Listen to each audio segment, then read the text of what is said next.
না, বহুত হারামি যায় না বল, শুধু এই বলি আমার বুঝিয়ে দেয়। সেই গ্রামের ভেতর একদিন যাচ্ছি, দেখি তিন রাস্তার মোড়ে অনেক লোক। এটা যুবকের দেখে বলছি, খোকা কি মোল্লার মেডিসিনে ধরা পড়ে, শোনেন আজকে কি করে, বলছি অমুক লোকের বউ নিয়ে চলে গেল, মা পুলিশে কয়েকবার বই খেয়ে হলো। ওই টাকা গুনতে দেখেন ৮০,০০০ টাকা জরিমানা। ঠিক পরের বছরে সেই গ্রামের ভেতর দিয়ে যাচ্ছে, দেখি অনেক লোক প্রাইমারি স্কুলের সামনে, এখানে এত লোক কেন? মোল্লা সেদিছিলে ধরা পড়েছে, একজনের যুবতী মেয়ে নিয়ে চলে গেল। এই ৬ মাস পরে পেয়েছি, মা খেয়েছি কয়েকবার, হুজুর ১.৫ লাখ টাকা জরিমানা। আমি গল্প শুনতে আসিনি, বাস্তব জিনিসটা বুঝুন। টাকা খরচ আছে ভাই, হ্যাঁ ভয় হচ্ছে না নাকি? টাকা খরচ হচ্ছে, ১.৫ লাখ টাকা সেচে ছেড়ে শেষ করেছ, ৮০,০০০ টাকা মেজে ছেড়ে শেষ করেছ। ও মুসলমান, মসজিদে কোনোদিন ২,০০০ টাকা দেই না, মাদ্রাসায় কোনোদিন ৫,০০০ টাকা দেই না। আল্লাহ পাকের গজব নাযিল হয়েছে, কিয়ামতের দিন হিসাব দিতে হবে। মহান আল্লাহ কিয়ামতের দিন ১ নম্বর প্রশ্ন করবেন, বান্দা জবাব দাও, তোমার হায়াতে জিন্দেগির ইতিহাসটা। ২য় নম্বর প্রশ্ন করবেন, যৌবনটা চেহারাতে কাটিয়েছিলে, জবাব দাও। ৩ নম্বর প্রশ্ন করবেন, কিভাবে রোজগার করেছিলে, জবাব দাও। ৪ নম্বর প্রশ্ন করবেন, কিভাবে টাকা কোন পথে কত খরচ করেছিলে, জবাব দাও। ৫ নম্বর প্রশ্ন করবেন, আল্লাহ বলবেন আমি তোর জ্ঞান দিয়েছিলাম, জ্ঞান অনুপাতে কত আমল করছ বলো। সৃষ্টিকুলের শ্রেষ্ঠ জীব, তার নাম কি জানেন? তার নাম মানুষ। যদিও ফেরেশতারা নূরের তৈরি, যদিও ফেরেশতারা নিষ্পাপ, তবে ফেরেশতা থেকে মানুষের মর্যাদা আল্লাহ বেশি দিয়েছে। সুবহানাল্লাহ বলেন। জ্ঞানের দিকে যাবে, জ্ঞান দেশে হুড়ুতি না। যারা হুড়াচ্ছে এদের কবরে জাহান্নামের আগুন দিয়ে হুড়ুনে হবে। এরপরে আমার আল্লাহ পাক আমাকে নিয়ে বিচারে বলবে, আমার যখন বিচার হবে মহিষপুরী লোকের দরকার হবে, আমার যখন বিচার হবে পাটলি খানপুরি লোকের দরকার হবে, আমার যখন বিচার হবে ভবানীপুর মানুষের দরকার হবে। মহান আল্লাহ ৬০ সাক্ষীর বিচার করবেন। ও মুসলমান ভাইয়াদের, আল্লাহ কোরআনে জানিয়েছেন, ওয়া ইন্না আলাইকুম লাহাফিজুন কিরামান কাতিবিনা ইয়ালামুনা মা তাফআলুন। আল্লাহ বোঝালেন প্রত্যেকটা নারী পুরুষের জন্য আমি আল্লাহ ২ জন করে সম্মানীয় লেখক নিযুক্ত রেখেছি। ২৪ ঘন্টার ভিতরে ভালো মন্দ যা করেছি সব লিখছে তারা ২ জন সম্মানীয় লেখক। আল্লাহ বললেন, ফামাইয়ামাল মিসকালা যাররাতিন খাইরান ইয়ারা ওয়া মাইয়ামাল মিসকালা যাররাতিন শাররান ইয়ারা। আল্লাহ বললেন, সরিষার দানা পরিমাণ নেকির বদলা দেব, সরিষার দানা পরিমাণ পাপের বদলা দেব। শস্যের দানা পরিমাণ নেকিটা করেছি সেটা লিখেছি, আর সরিষার দানা পরিমাণ পাপ যেটা করেছি সেটাও লিখেছি। কিয়ামতের দিন আপনি দেখবেন আপনার পাশে দাঁড়িয়ে গেছে কিরামান কাতিবিনের হাতে করে আমলনামা। ১ নম্বর সাক্ষী।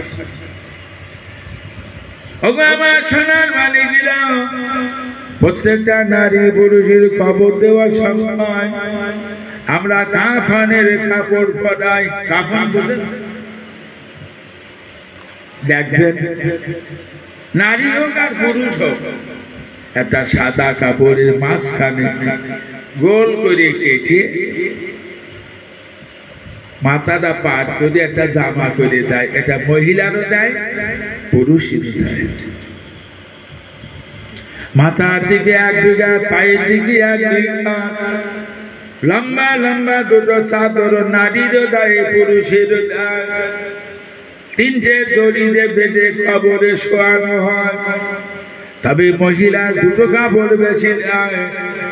একটা ছোট্ট কাপড় কেটে মহিলা মাথা চুলগুলো বেঁধে দেয়, আর একটা কাপড় নারীর ওড়না বানিয়ে দেওয়া হয়।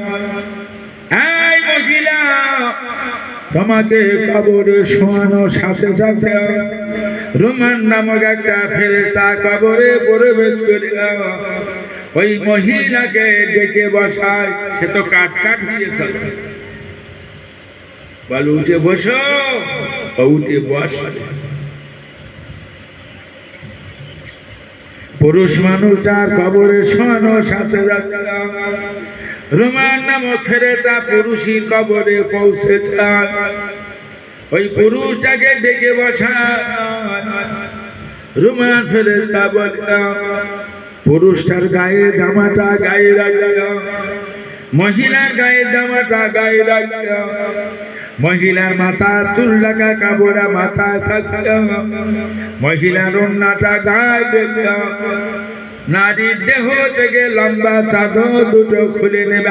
পুরুষ কবরে যাওয়ার পরে পুরুষই দেহ থেকে লম্বা চাদর দুটো খুলে নেবে।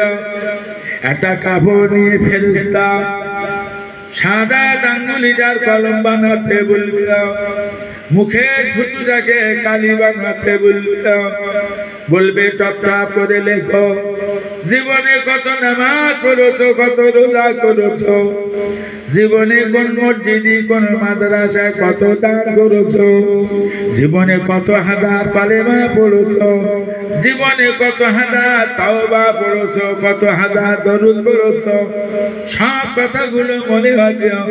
ও কিন্তু ওই নারী বা পুরুষটা গড় গড় করে লিখে ফেলল। আর একটা কাপড় নিয়ে বলবে, লেখো জীবনে কত নামাজ অবহেলা চোখে দেখেছো, জীবনে কত রোজাকে তুমি তাচ্ছিল্য ভেবেছো, তোমার জীবনে কত মারামারি করেছো, কত বান্ডেল বিড়ি খেয়েছো, কত মদ গাঁজা খেয়েছো, জীবনে কত হাজার মিথ্যা কথা বলেছো, সব নোংরা কথাগুলো আর একটা কাপড়ে লিখে দাও। কোন হোমরা তোমরার বাচ্চা ছাড় পাবে না, কোন পীরির বাচ্চা ছাড় পাবে না, শুধুমাত্র কবরে ছাড় পাবে রাষ্ট্রপতির বাচ্চা। জানেন কবরে গিয়ে ফেরেশতার বলবে, আমি বলো অমিত ছাড় বাচ্চা ছাড় পেয়ে যাবে, ছাড় পাবে ভাই?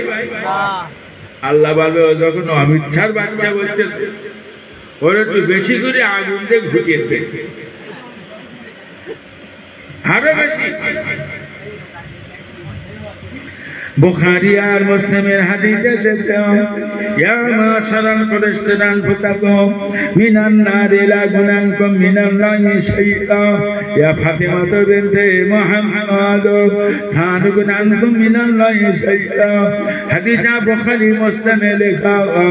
নবী জানানো না, আমার নবী বুখারী মুসলিমের হাদিসে বলতেন, ওগো আমার কুরাইশ বংশের মানুষরা, তোমরা তোমাদের ঈমানের দ্বারা আমলের দ্বারা আমার আল্লাহ জাহান্নামকে তোমরা হারাম করে দাও, কারণ আমি রাসূলুল্লাহ তোমাদের বংশের নবী হলে কি হবে, আমার আল্লাহ জাহান্নাম থেকে তোমাদের রক্ষা করতে পারবো না। আচ্ছা, নবীর চেয়ে বড় হুজুর আর কারো বলা যাবে? নবী ফেল হয়ে গেছে। বুখারী আর মুসলিমের হাদিস। হ্যাঁ বংশধররা, তোমাদের বাঁচাতে পারবো না। বাঁচাবে দুটো জিনিস, একটার নাম ঈমান আর একটার নাম আমল। সেই ভাবে আমরা তো কবর দিয়ে বাড়ি আসি, তারপর কি খেলা হয় জানে?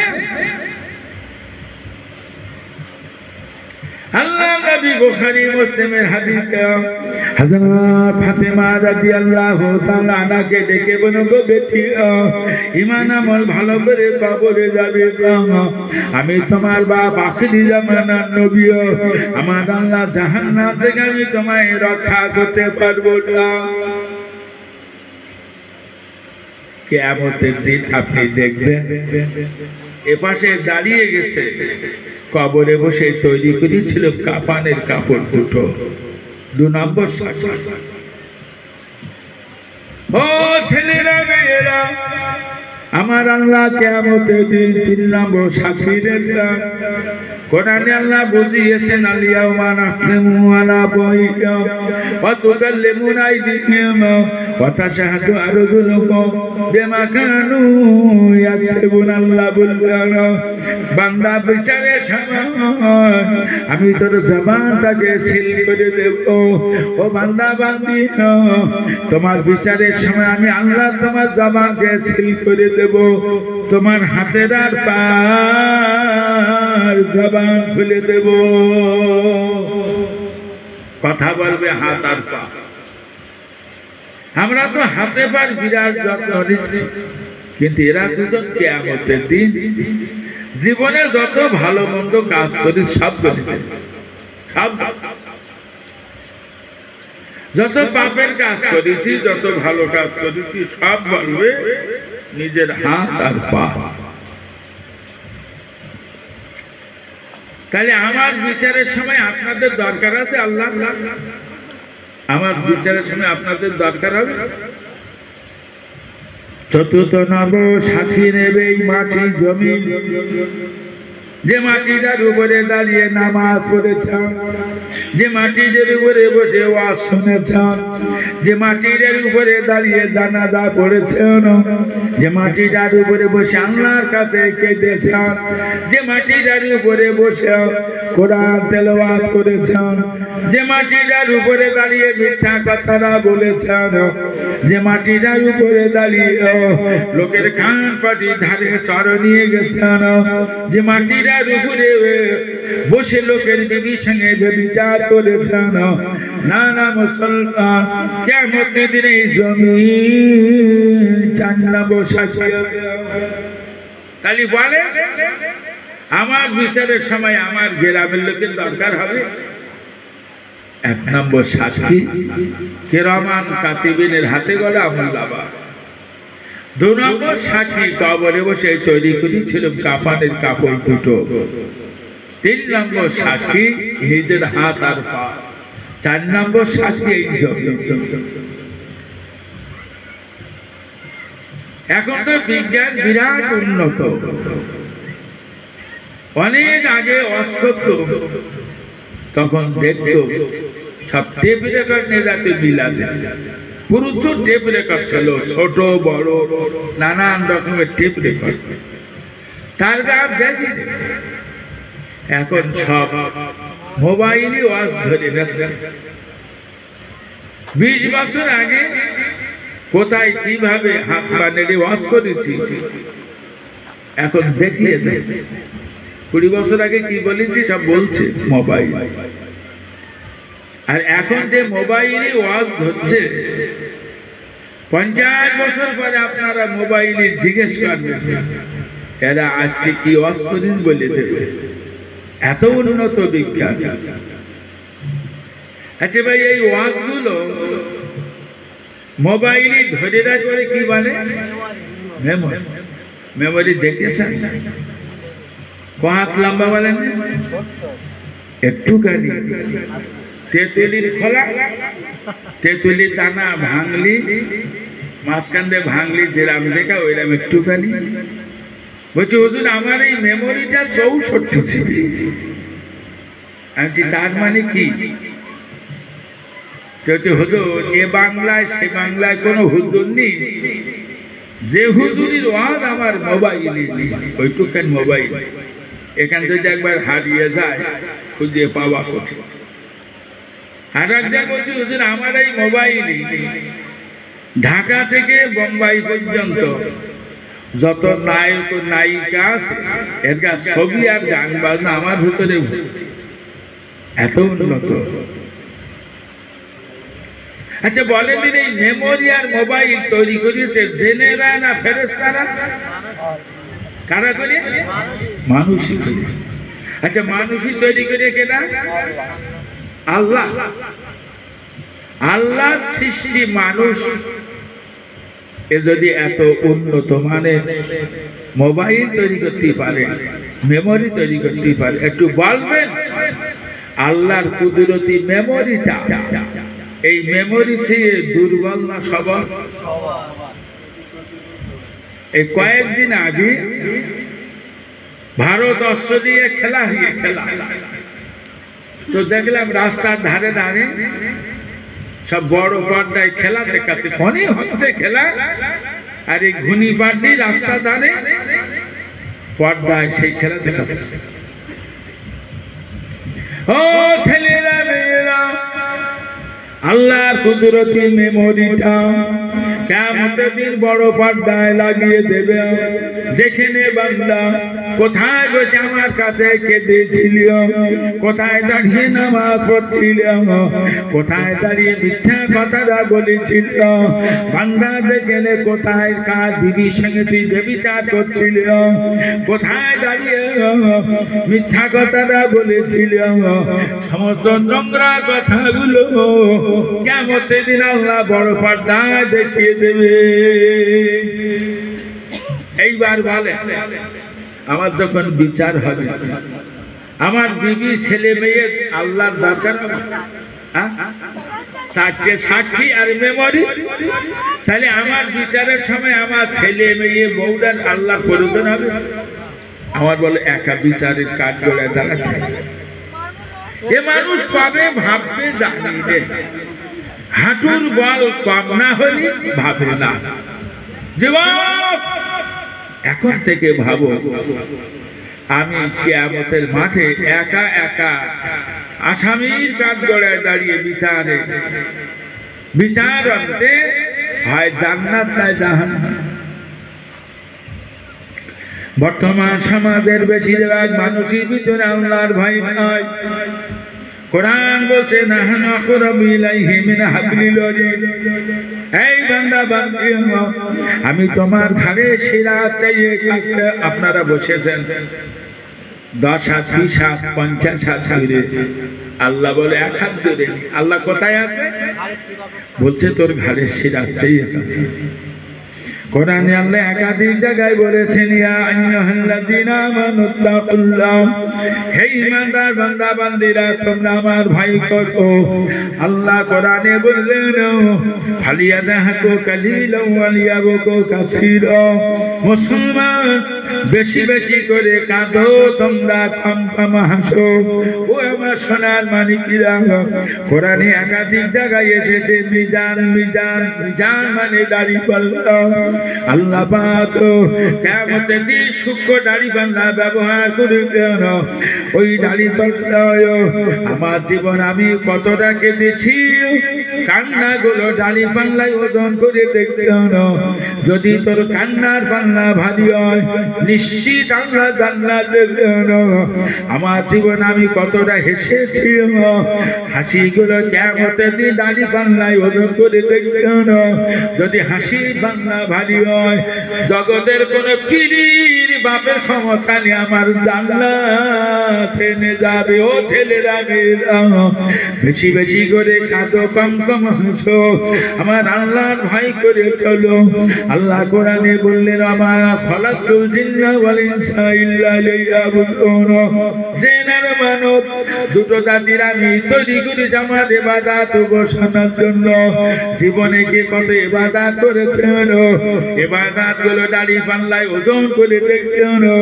যদি ইবাদতের পাল্লা ভারী হয় নিশ্চিত আল্লাহ জান্নাত দেবেন। আল্লাহ কোরআনে বলেছেন ইন্নাল মুবাযযিরিনা কানু ইখওয়ানা শায়াতিন, নিশ্চয়ই যারা বেকার সময় নষ্ট করে, যারা অনর্থ খরচ করে আল্লাহ বলেন এরা হলো শয়তানের ভাই।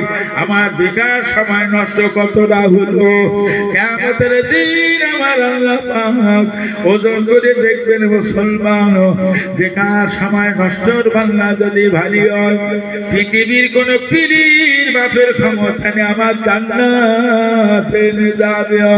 ও ছেলেরা মেয়েরা, আমার আল্লাহর ভয় করে চলুন, আল্লাহর কাছে বেশি বেশি করে কাঁদুন।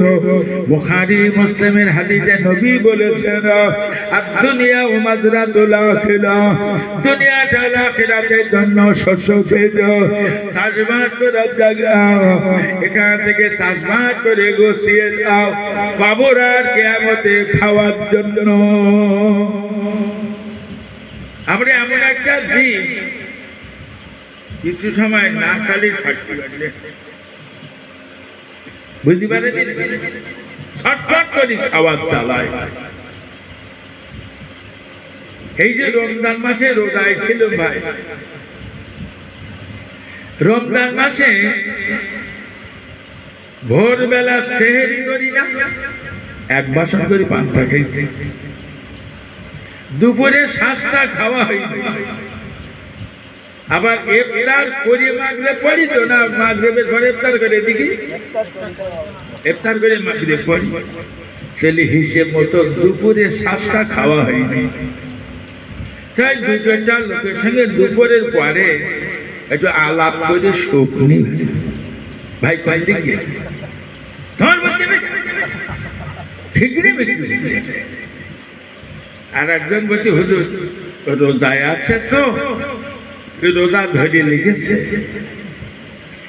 একসাথে না খেয়ে থাকার জন্য যদি তো রোজা ধরে লাগে কবরে গিয়ে কষা না খেয়ে থাকবা। এই মানুষ কবরে ছটফট করে খাওয়ার জন্য। মহান আল্লাহ কোরআনে জানিয়েছেন, ওয়ালা তাহসাবান্নাল্লাযিনা কুতিলু ফী সাবিলিল্লাহি আমওয়াতান বাল ইনদা রাব্বিহিম ইয়ারযুকুন। আল্লাহ বুঝালেন, যারা আমার রাস্তায় জীবনগুলো শেষ করেছে, ও মুসলমান তোমরা মারা বলো না, বরং যারা জীবিত এরা কবরে বসে আমার জান্নাতের খানা খায়। সুবহানাল্লাহ। কবরে খাদ্য দেবে, আল্লাহ কথা দিয়েছে কবরে খাদ্য দেবে। সময় চলে যাচ্ছে, প্রত্যেকে সময় যাচ্ছে না। এই বলি আমি কি বলেছি, আপনি কি বুঝেছেন?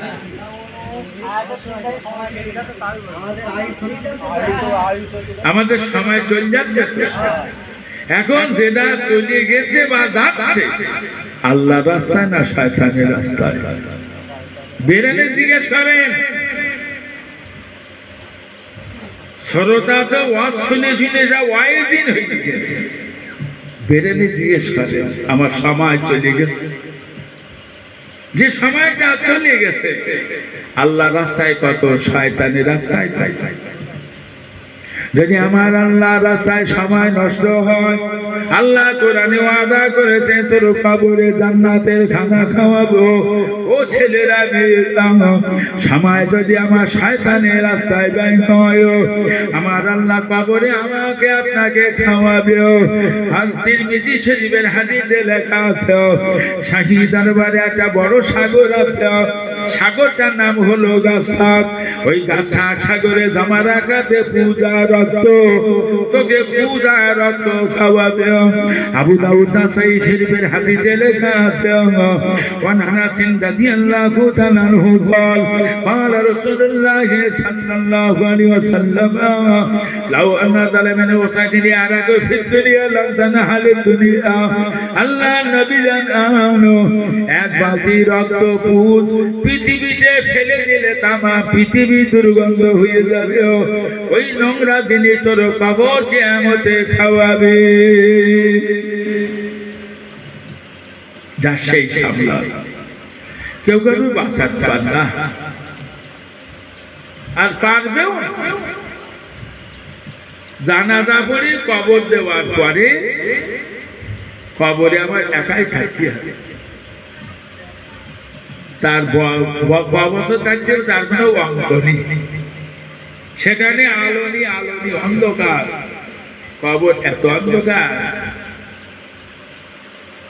যখন আতালি দিয়ে মাটি দেওয়া শেষ করে, আমার সামনে এই মাইকটা আছে, আমি দেখতে পাবো না, এত অন্ধকার।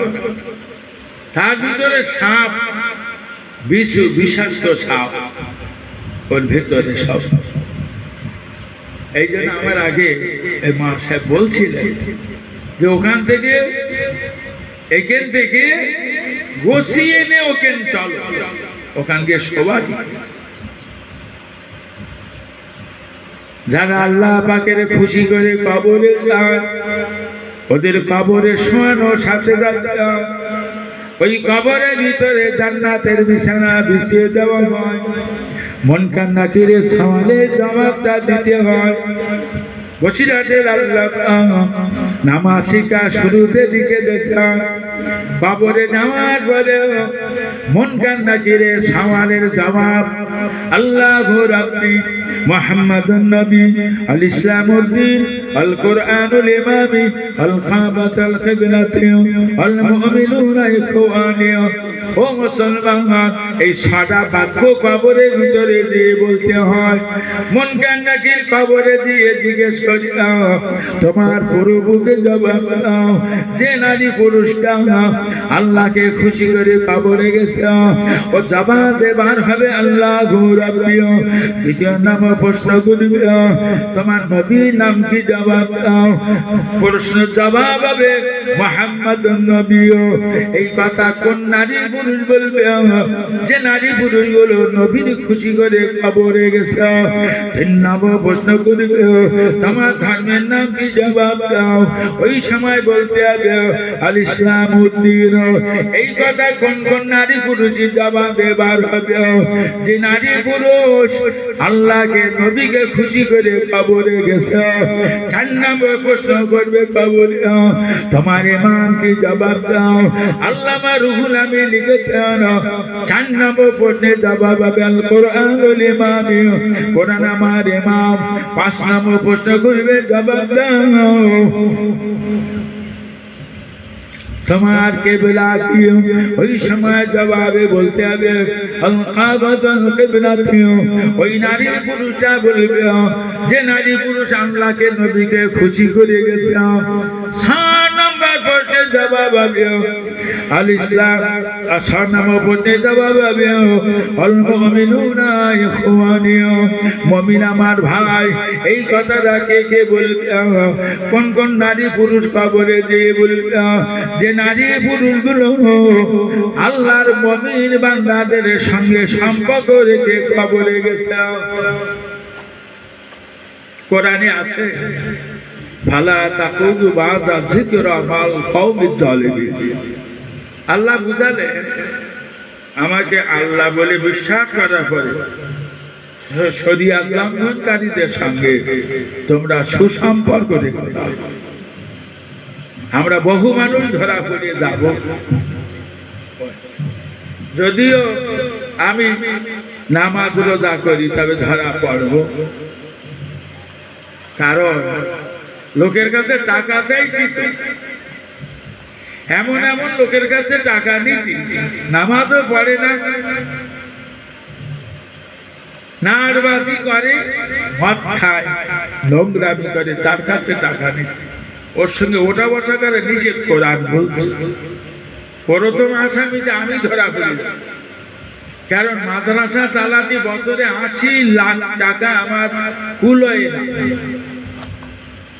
লোকের কাছে টাকা চাই। এক নেতার বাড়ি গেছি টাকা চাই, সকাল 8টার সময়। নেতার বউ বলছে, ভাই এই তো সারা রাত 2-3টে নারের কাছে ঘুরে এসে শুয়েছে। ভোরবেলা এক নারের কাছে টাকা আনতে দিচ্ছি, এক নেতা। তাই বলবো, আমরা সংযত যদি হতে পারি ছাড় পাবো, কোন সংযত। আল্লাহ বলো বসিরাতে বসে কলকাতায় নিয়ে আল্লাহ কানে রেগে বলতো, বান্দা বান্দির ঘাড়ে শিরা, সেই কথা নাহানু আকরাবু ইলাইহি মিন হাবলিল ওয়ারিদ। সেই আল্লাহকে ভয় করো। যে যতটা পারেন ইবাদত করুন। নবীরা, পীরেরা, তরিকতের উলামা হুজুররা তারা আল্লাহর রাস্তায় একটা ব্যাপক সময় দিচ্ছে। আমরা বহুত ভুল করছি। বিশেষ করে যুবকদের বলবো, এই যুবক বয়সটা যদি আল্লাহ রাস্তায় ব্যয় করতে পারো, তুমি নাজাত পাবা। ওরে হাঁটুটি বল কমিয়ে গেলি তো এমনি আল্লাহ রাস্তায় চলে যাবে। বুড়োর কথা বলে লাভ। যুবক শোনো, যুবক বয়সে আল্লাহ রাস্তায় ফিরে এসে আল্লাহর কাজ করো। তা আমি আর বাড়াবো না। আগামী বছর